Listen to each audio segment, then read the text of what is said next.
Hi everyone. Today in this video, I'll take you step by step through the UPSC Civil Services Examination notification. This notification can be found on the official website of Union Public Service Commission, that is www.upsc.gov.in. You can either go to calendar and then active examinations. And in this active examinations, Civil Services Preliminary Exam 2017. Click on this link and you can find a download notification, a PDF document here, which I have already downloaded on my desktop. So this is the notification.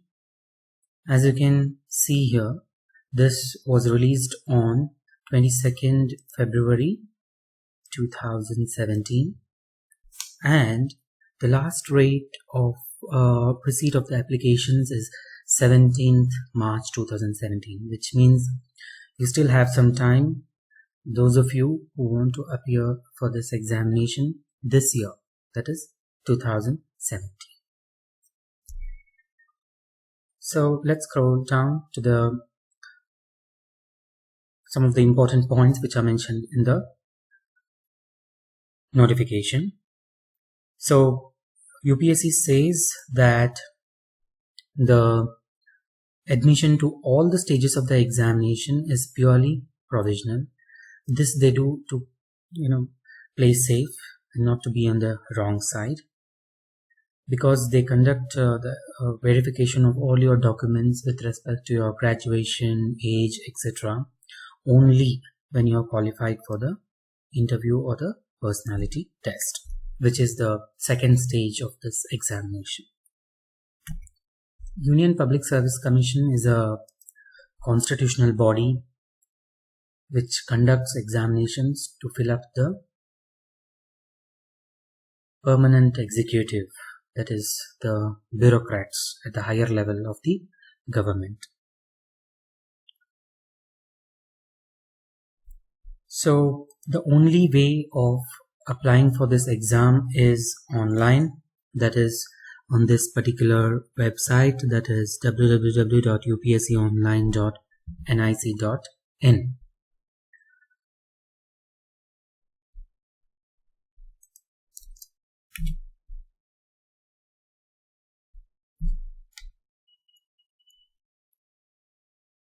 Again, the hall tickets will not be mailed to you, but again they will be available in a digital form on the website itself, and they call it as the e-admission certificate, and these will be made available to you only around 3 weeks before the examination. So there is penalty for wrong answers, which we'll go through when we look at the scheme of examination. And then there is a facilitation counter. There are some helpline numbers which are being mentioned here. You'd be lucky if somebody lifts your phone, or if you find that phone ringing. You don't have too much of hopes on this phone numbers. There are some other points like mobile phones ban and etc. Other points with some other requirements as far as the examination is concerned. Let us not bother ourselves with these things as of now. Next page contains something important from a candidate's perspective.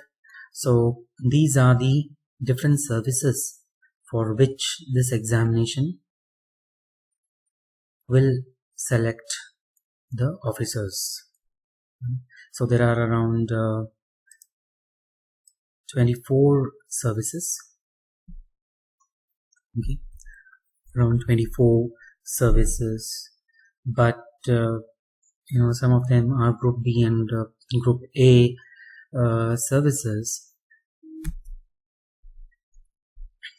Every civil services aspirant usually tries to aim for these, that is IAS, IFS, IPS, Indian Audit and Account Service. A Comptroller and Auditor General is from IAS. Indian Revenue Service, that's customs, and then Indian Revenue Service, that is income tax. These are like the creme de la creme of the civil services examination, and usually people give these as the higher preference, to the other services available. But again, it's too early now for you to look at the preferences, because you will be asked for your preferences only if you clear the preliminary examination. So what happens is, every year the officers belonging to these services retire, and those many number of posts have to be replenished, and thus those departments or the government sends the requirements to the Union Public Service Commission, and then the Union Public Service Commission conducts the exams and selects officers for these particular services. Next, you can see that this year the number of vacancies are approximately around 980, which also include around 27 vacancies for the physically handicapped. And again, within this 980 minus 27, there are reservations for the scheduled castes, scheduled tribes, OBC. So approximately around 50%, that is around 490 of them, the seats will be available for the general merit categories too. The next few pages are not that important, because they have the information about the physical disabled category, how many and what kind of physical disability or requirements for the different services.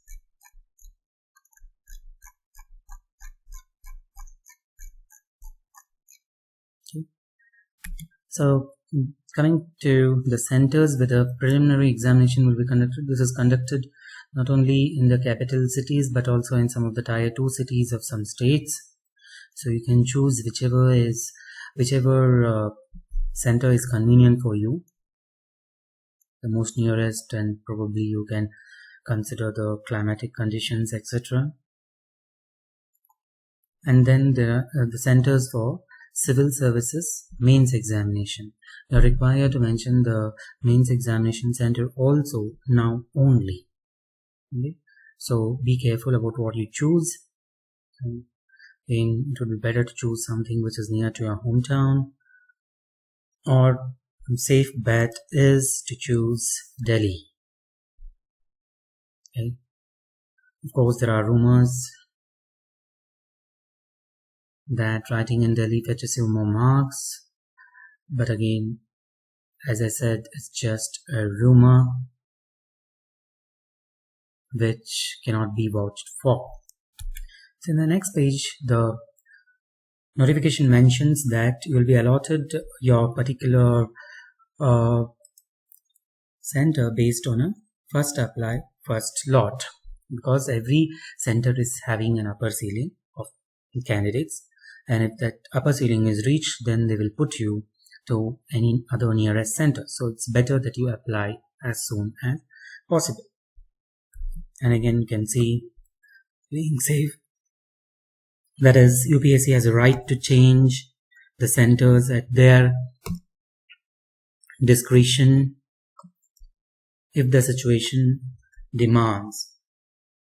Usually when UPSC decides that it has to conduct this examination on a particular date, then it will make sure that it will conduct this examination on that particular date, and that's the reason why they use such caveats here in the notification. I have also heard that at one point of time, when there were floods in some place, the UPSC was ready to dispatch question papers in the helicopter if need be.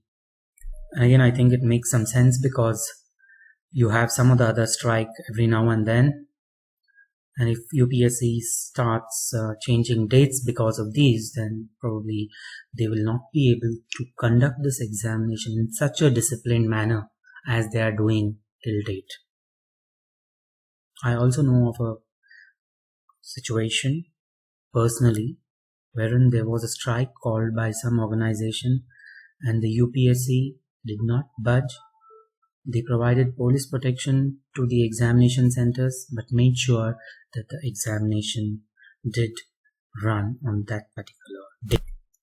So next, coming to the plan of examination, it consists of 2 successive stages.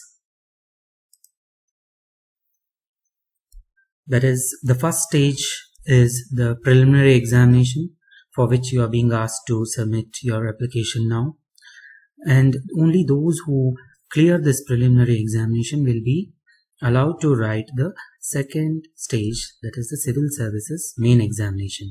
Mains examination actually is both written and interview together. They're called the main examination. But again, not all those who write the main examination will be interviewed. Only a certain percentage of the students go from the written stage to the interview. And again, the dates are already out in the calendar of examination. The notification says that the mains examination will be held in October, likely to be held in October 2017. Next, coming to the eligibility conditions. For IAS and IPS, a candidate must be a citizen of India. For other services, they could also be a subject of Nepal, Bhutan, or a Tibetan refugee, but they need to have a certificate of eligibility issued by the Government of India. So if you have any doubts about these, then the best thing would be to get in touch with the Union Public Service Commission. But I do hope that most of you who are writing the examination are citizens of India, so this criteria doesn't matter a lot. Now, coming to the age limits, a candidate must have attained the age of 21 years and must not have attained the age of 32 years as of 1st August 2017. Okay, so they have made it very clear. They also tell you what this means. It means that you should not have been born earlier than 2nd August 1985, not later than 1st August 1996. This is for the general category students. Now, this age limit is relaxable. That is, what are the relaxations that are possible? It's relaxable up to a maximum of 5 years if you belong to a scheduled caste or scheduled tribe. That is 32 to 37. 32 for general category, so it becomes 37 if you belong to SC or ST category. Maximum of 3 years in case if you belong to OBC, that is other backward classes. And again, there is some relaxation for aspirants or candidates who are domiciled in the state of Jammu and Kashmir. And there is some relaxation for those who have served in the defense services, that is the short service commission officers. 3 years and 5 years. 3 years for those who have been disabled in operations during hostilities, and up to 5 years in case of ex-servicemen, including commissioned officers.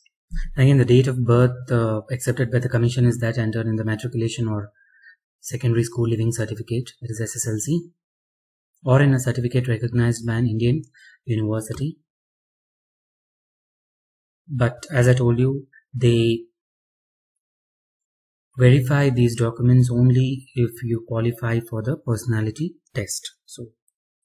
But still, it's better to mention these dates according to your SSLC, that is 10th standard certificate.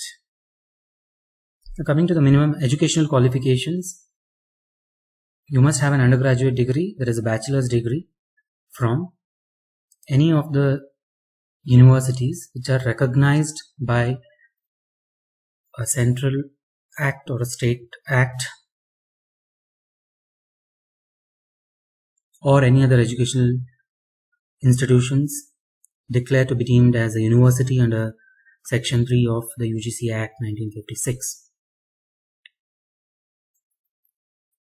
And probably almost all the institutes which grant you a bachelor's degree satisfy these conditions, so there is no need for you to worry about these. But then an important thing to note here is that if you are in the final year of your undergraduate degree, then also you are eligible to write this exam because your results are awaited, or after you pass the civil services mains examination, you will be required to produce proof of passing the requisite examination.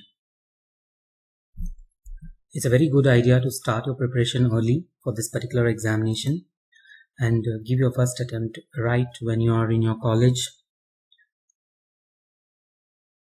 instead of spending 3 to 4 years after your graduation by going to Delhi or some other place, because that is something like playing with your career.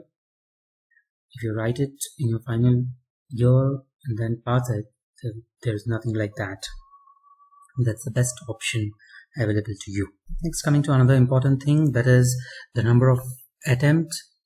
Every candidate appearing for this examination is given 6 attempts. This were 4 earlier, they have been made 6 and it remains at 6. The government anytime can reduce those number of attempts, but they will give an advance notice at least 2 years or 1 year in advance, so don't have to worry about that. And then these attempts are again relaxed for OBCs, that is, it is 9, and physically handicapped category also has some relaxation with respect to the number of attempts.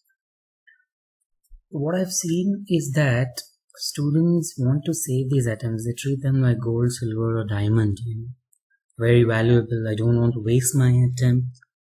But I think that's a very wrong notion. If you're thinking of giving all your 6 attempts, then that's the most foolish thing you can ever think about.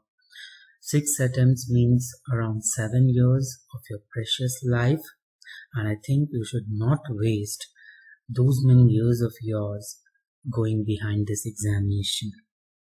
You have to clear it in your first or second attempt itself. And it's also a good idea to try and give this exam. Let one attempt get wasted. Don't bother about it. You'll at least come to know what the exam is, and probably you may get through also. But there is a minimum amount of preparation which is required for you to clear this examination. And I think if you have that minimum preparation, then probably clearing the preliminary examination will not be a difficulty. But mains will definitely need a lot of preparation in terms of the number of hours that you put, which again reflects into the number of months that you give for preparation. Another important point to be noted in this exam, in this particular page of the notification, is that just by filling this application form, it will not be treated as an attempt. That is what is mentioned in this point. Only if you go on that particular day, that is 18th June 2017, and write the preliminary examination, then only it will be treated as an attempt. Again, there are some restrictions on applying for the examination. If you are already an IAS or IFS officer, then you cannot appear for preliminary examination. You do not understand why an IAS officer would like to write this exam again. And then there are some physical standards, particularly for Indian police services, and in fact for all other services also. But again, these are verified only during the medical examination, which takes place immediately after your interview or personality test. And coming to the application fee, it's just around 100 rupees, and that's the reason why you have around more than 5 lakh students appearing for this examination every year. Plus you have some relaxation, that is women and candidates belonging to scheduled caste and scheduled category do not have to pay even this 100 rupees. So that's the kind of accessibility that the constitution and this constitutional body called Union Public Service Commission provides for the citizens to participate in this exam and become civil servants and serve this country. Again, there's something called as part 1 and part 2 of the application form. I'll take you through this when we actually go to the application form. but then you can also pay by cash through a SBI branch, but it's best if you can do it online, because immediately you get a confirmation. And as I mentioned earlier, female candidates and candidates belonging to SC, ST and physically handicapped categories are exempted from the payment of this fee. Again, this exemption is not available to OBC candidates. I don't know what is the rationale behind that, but this is how it is. Now, how to apply? It's again online. I'll take you to the exact steps which are required to register yourself online on this upsconline.nic.in in a separate video. There are some undertakings required by those who are working in the government service or in some PSU. There is a format and which essentially says that you have informed the head of office or your department that you are applied for this examination. Okay, so please take care of that if you are in any of the government service. The notification says that you have to mention your optional subject also during the prelims exam admission itself, as well as the compulsory language that you are taking for civil services main examination, the main examination center, which I mentioned before.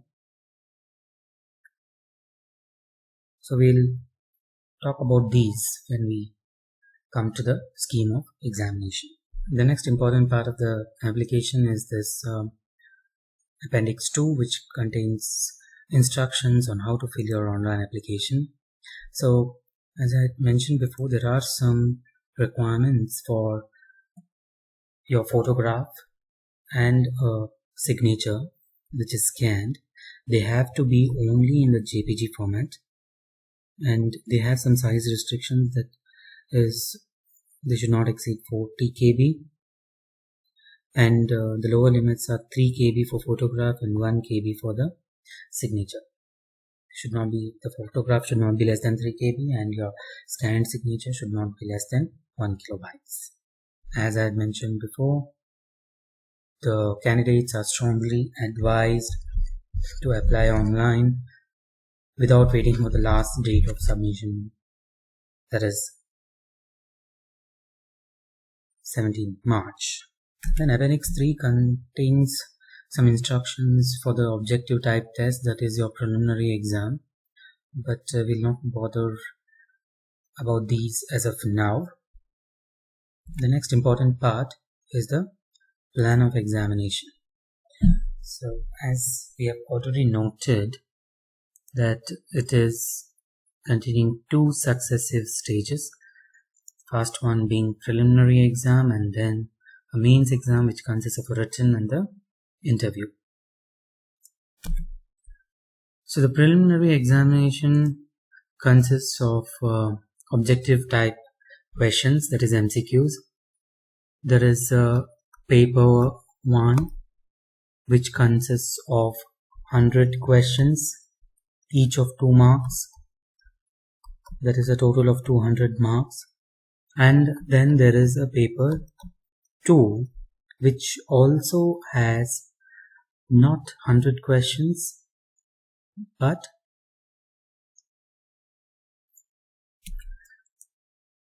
around 80 questions, each of 2.5 marks, again bringing it to 200.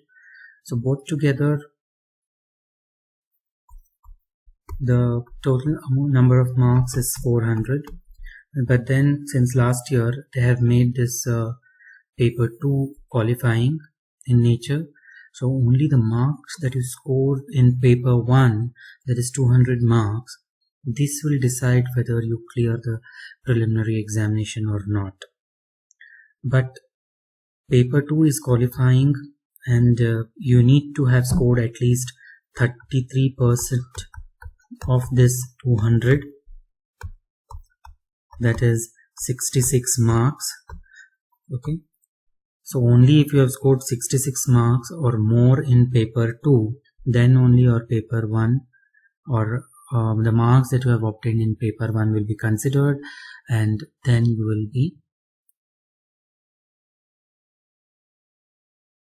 in the mains examination if you have got more than the cutoff marks which is decided by the Union Public Service Commission for this particular year. And again, the notification says that there will be negative marking, and there is 1/3 negative marking, that is 0.33 the marks assigned to that question will be deducted as penalty for wrong answers. And also says that for some questions the negative marking will be inbuilt, that is different marks will be awarded depending on which choice you choose. Multiple choice question in the prelims, in the sense there will be 4 options. So the UPSC may decide that if you choose to write 2 as the answer, then you'll be awarded the whole of 2 marks. If you choose 3, then you'll be awarded 1.5 marks, and so on. Let me tell you that such a thing has not happened till date, except for some questions which were known as decision making questions. But since many years they are not asking questions based on decision making, so it's mostly about this 1/3 negative marking that you should worry about. And there is a strategy which works very well for the preliminary examination, which I will discuss in some other video. So if you answer more than one question where it is not required, then that will be treated as a wrong answer. So be very careful while filling your OMR sheet, or that is optical magnetic recognition. Now the mains examination consists of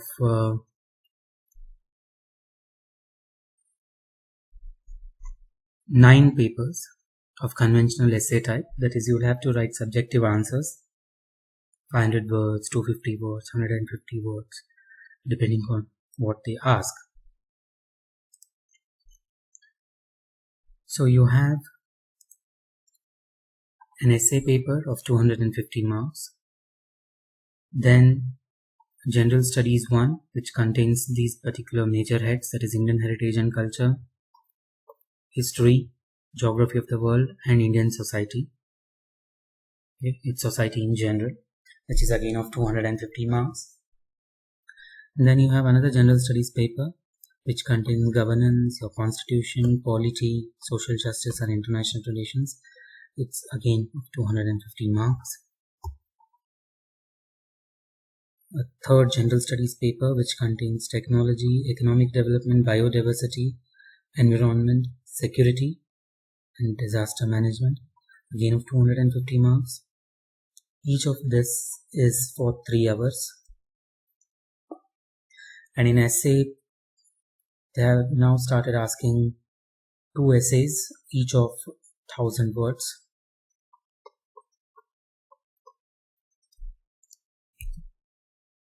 And then there is another General Studies paper, that is the 4th GS paper, Ethics, Integrity, and Aptitude. There's a lot of hype surrounding this particular paper. Please don't get distracted by such hype and rumors. It's more like an essay paper, you could say. This particular paper is more like your essay, which again makes it a bit dangerous. And then there is an optional subject which you have to choose from the list of allowed optional subjects, and each of that optional subject will have 2 papers, that is paper 1 and paper 2, so each of 250 marks. So you're going to write for a total of 1750 marks, plus for the personality test there are around 275 marks. So 2025 marks worth examination is what you're going to attempt. And Out of this 2025, I think if you get around 1200 to 1300, you will be the first rank holder. But apart from these 7 papers which make up this 1750 marks, there are 2 other papers which you need to write. That is, these are the qualifying papers. That is, you'll have to choose one of the Indian language which is included in the 8th schedule of the Constitution, and one compulsory English paper. Again, these are of 300 marks, and again these will be for 3 hours. Each of it will be for 3 hours, and please do not be complacent. But again, these are of your high school level, that is your 10th standard level. But still, I have personally known candidates who could have appeared in the final list of UPSC but couldn't, just because they took this very easily. One aspirant, he could not score the minimum marks in Hindi. He had selected Hindi, and thus his other papers were not corrected, or he was not considered for the mains examination itself. So that's the importance of these qualifying papers. But let us think about crossing the bridge when we reach the bridge. So mains examination is still far. Let us now worry about the preliminary examination. And again, marks obtained by the candidates from paper 1 to 7, each of 250 marks, will be counted for merit ranking. But again, the commission says that they have discretion to fix qualifying marks for all these papers, any or all these papers, which means that they can set the minimum marks for each of these 7 subjects to consider you in the merit list. So here comes the list of optional subjects for the main examination. So there are more than these 26 subjects. There's more than 26 because you can choose any of the literature, that is Assamese, 26, 27, 28, 29, 30, 31, 32, 33, 34, 35, 36, 37, 38, 39, 40, 41, 42, 43, 44, 45, 46, 47, 48. So totally have 48 choices for your optional subjects. But I think all these 48 are not feasible. Even if you are an MPhil in English, then probably choosing English literature is not the right thing to do as far as UPSC is concerned. You could be an electrical engineer from one of the premier institutes of the country, but choosing electrical engineering may not be a very good idea as far as UPSC is concerned. I will delve upon this topic on how to choose your optional subject in some other video, but to give you just a first-hand information about which are the scoring subjects, because I told you that you have to choose one optional subject, and you have to write 2 papers of that optional subject for 500 marks. That is 250 marks each, and 2 papers of that optional subject is 500 marks. And even to get 50% of the marks, that is 250, is too tough. In some papers, you can easily score 300 out of 500.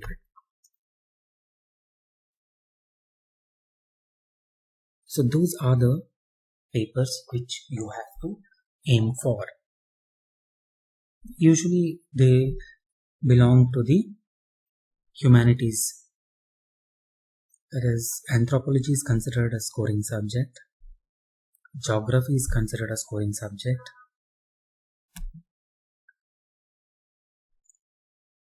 Then psychology is considered a scoring subject.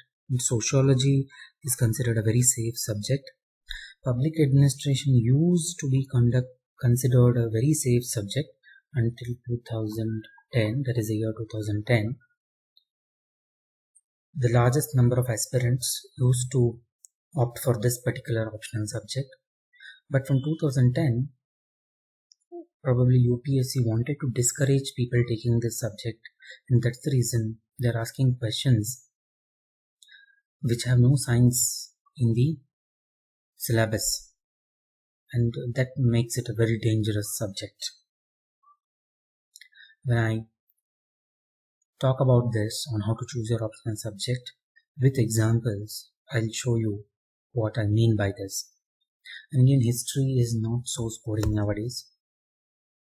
So you're left with sociology, psychology, anthropology, geography.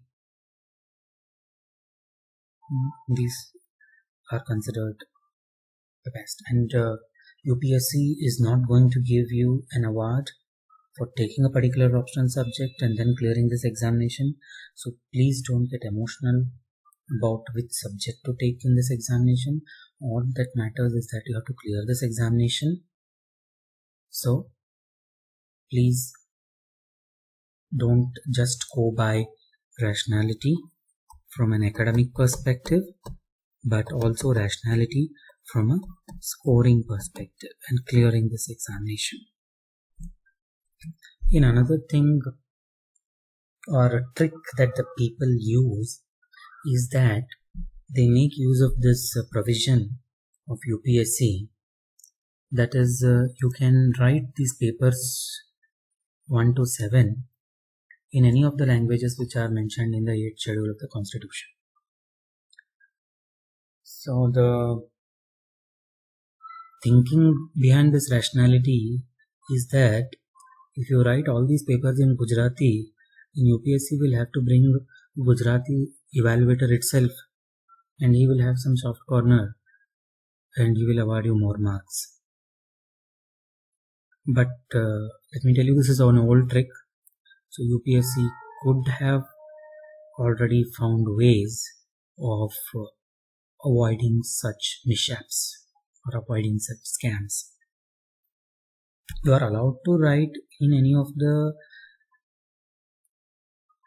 languages mentioned in the 8th schedule of the Constitution, but the question paper will be printed only in English and Hindi. So be careful about that too. So here are some general instructions for preliminary as well as mains examination.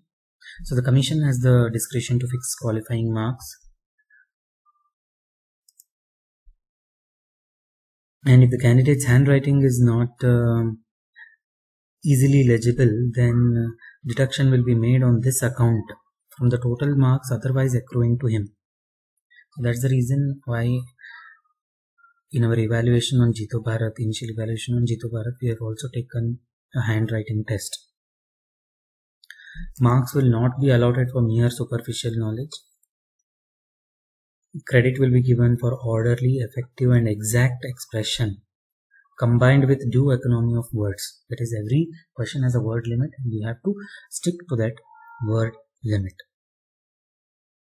And another point here is that you are allowed scientific calculators, that is non-programmable type, only in the mains exam. You are not permitted calculators in the preliminary examination. And then you have the interview test. You will be interviewed by a board who will have before them a record of your career. You are required to mention all this once you clear the preliminary examination. It's something called as a summary sheet and a detailed application form which will be there in front of the board. And Union Public Service Commission is a commission. Commission means it's a multi-member body. Around 10 members are usually present in this commission, including a chairman of the commission, who is the first among equals. And every interview board will have one member of UPSC, plus there are other members also, who 50% of whom are retired government servants, and then there could be doctors, and there could be your university professors who are on the board. But then every board has a UPSC member in it. Again, they look for mental alertness, critical powers of assimilation, clear and logical exposition, balanced judgment, variety and depth of interest, ability for social cohesion, leadership, intellectual and moral integrity. Okay. From my personal experience, I can tell you they're very friendly. Things go bad only when you try to fool them or when you try to act too smart, or if you have lied in your detailed application form. I have seen students who write gardening as their hobby in their application form and then join some classes in Delhi to know more about gardening. And that's the height of foolishness. Coming to the syllabus of the examination, the preliminary examination paper 1 consists of current events of national and international importance. That's what we call as current affairs. History of India and Indian national movement. That is your ancient India, medieval India and modern India. Struggle for Indian independence. Indian and world geography. Then Indian polity and governance. Mostly your constitution, because your constitution is the bedrock of Indian polity. Then Indian economy. And then environment. Now, this 200 marks play a very important role for you to clear the preliminary examination.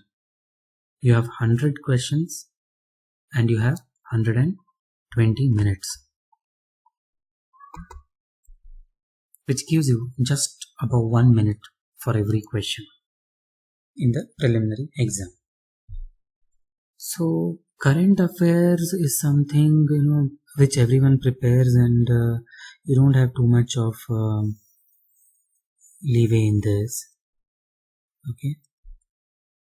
Indian national movement is what we call a certain area, because struggle for Indian independence is already a done task. These events have already occurred. Even UPSC cannot change it, but even you cannot change the facts. So the facts are facts, the events are events, the interpretations are already made. So this is a certain topic. Then in terms of world geography, when they call world geography, they usually don't ask you something like the physical geography of the world, but they may ask you some geographical concepts in general, which hold true for both India as well as the world. But as far as physical geography is concerned, they restrict mostly to India. So Indian geography is again a certain area, and geographical concepts are a certain area. The Indian polity, the Constitution of India, is a written document. So here also the interpretations have been made since many years, since 1950. So this is again a certain area. Indian economy, there are some basic economic concepts which you have to study. That becomes a certain area. Then coming to the environment part. Again, environment part, the basics of environment are again a very established discipline. So again, this is a certain area. And what makes environment very important is that this preliminary examination has been made common to both the Indian Forest Service as well as the list of these civil services, that is 24 civil services that we saw. So since Indian Forest Services students or aspirants need to know a lot about environment, more questions are appearing from this particular section, that is environment. And coming to paper 2, It's again of 200 marks. Reading comprehension passages, RC passages, but they are not of a GMAT standard or CAT standard. They are very simple. And again, RC passages are of two types. One is the high school type, wherein you have the answer within the passage. You just have to go and find that particular answer. So those are the easy kind. And then there are some RC passages which are which involve some kind of a comprehension. So those are the actual RC passages, or else it's very easy. And interpersonal skills, including communication skills, there are some, again, these boil down to some English questions. Then logical reasoning and analytical ability, that is quantitative ability. Then some kind of a general mental ability, basic numeracy, that is class 10 level. So it could be speed, it could be your fractions, ratios and proportions, percentages, profit and loss. All these subjects will be a part of this, but again, all you need is 66 marks, which can be scored just by answering some questions correctly. All you have to do is aim for that. And then in the mains examination, the notification says that the standard of questions in these general studies papers will be such that well-educated person will be able to answer them without any specialized study.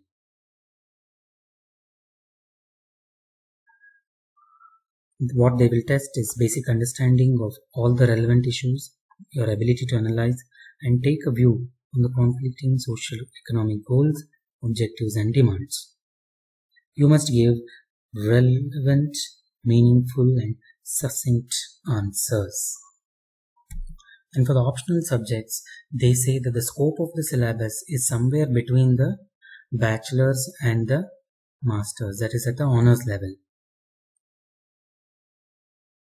Now coming to the two qualifying papers in the mains examination, they will again have the English paper will have RC, Presi writing, that is they will give you a passage and you have to shorten it to 1/3 of it. It's 1,000 words and you have to make it around 1/3 of 1,000. Usage and vocabulary, that will ask antonyms, synonyms, correct the sentence, etc. And then you have to write some short essays. Okay. The same is true for the Indian language. Again, it will contain the same things. It's comprehension, Presi, usage and vocabulary, short essay, and then an additional thing, that is you have to translate from English to that particular Indian language and vice versa. Okay. And it's pretty easy actually. It doesn't require any preparation as such, but you should know. You should just go to the previous year question papers and understand what they ask for. And again, the notification itself says that the papers on these will be matriculation or equivalent standard. They will not be counted for ranking. The marks that you score in these papers will not be counted for ranking, but they are of a qualifying nature. The next few pages of the notification give you the mains syllabus in detail, that is general studies mains papers, as well as the syllabus for each of those 48 optional subjects which you have.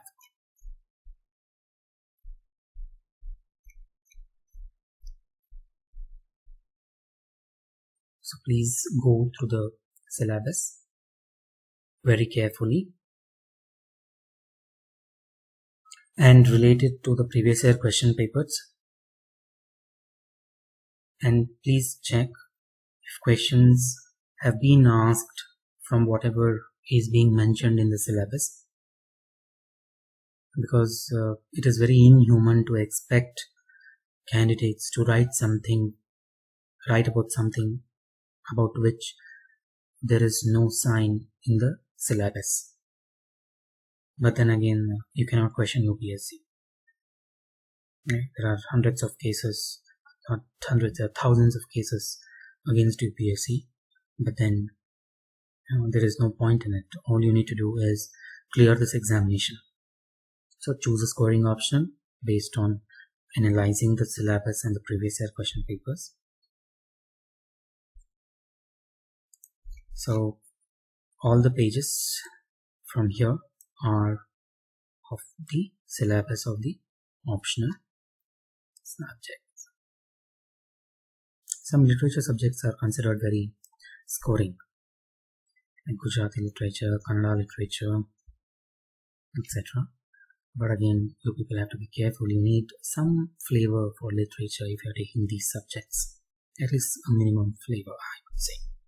But again, rumor has it that again there is a soft corner, because people from those states come as evaluators to correct these papers. Anyways, let us not be too rational. At the same time, let us not be too much of a rumor mongering person, and choose a safe strategy in between. Okay, that's it from the notification perspective. All the best, and see you in another video.